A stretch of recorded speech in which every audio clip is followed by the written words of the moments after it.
The purpose of a scientific report is to be able to explain to other scientists what it was that you did in your study, and then allow them to reproduce your study to test whether they get the same results that you do.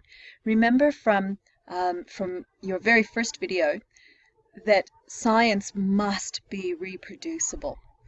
So another group performing your method, your investigation, should get exactly the same results, so that it's not a result that's unique to you, but that it's universal, happens everywhere.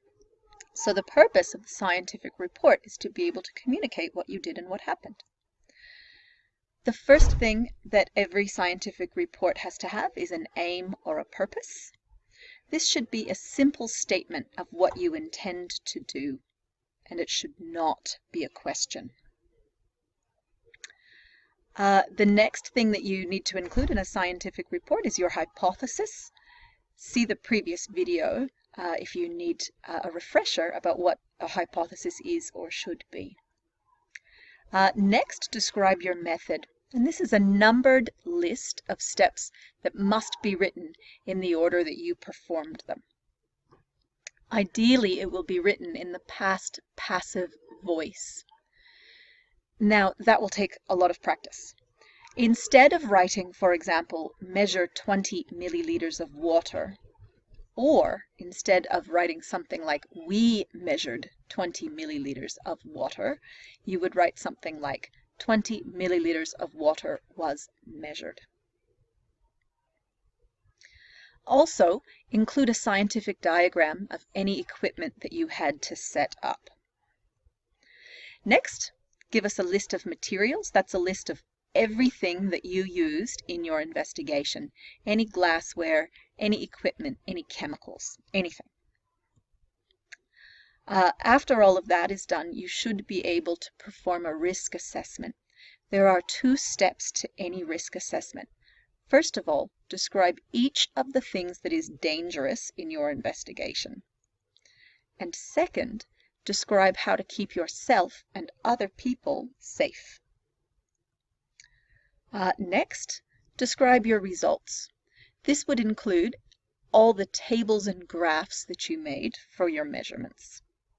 It would also include sample calculations if calculations were used in your investigation. We're nearly there now, nearly coming to the end of the report. Next, you need to write a conclusion. That's where you summarize your results in 1 or 2 sentences, and you need to be careful to refer back to your aim. So your conclusion must be related to your aim. Your discussion is probably the hardest part of the entire scientific report, and it should include things like any inferences that you might make about the observations that you made, any sources of error in your investigation. Now, it's important that you recognize mistakes are not errors. So I don't want to see in scientific reports descriptions of how you dropped the solution, or how you broke some glassware, or how you read the thermometer wrong.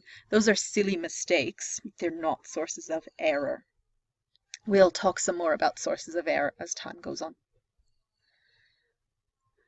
Describe any questions that this experiment raised for you, or additional experiments that you would like to perform as a result of this experiment. So for example, we performed the iodine clock reaction to investigate the relationship between temperature and rate of reaction.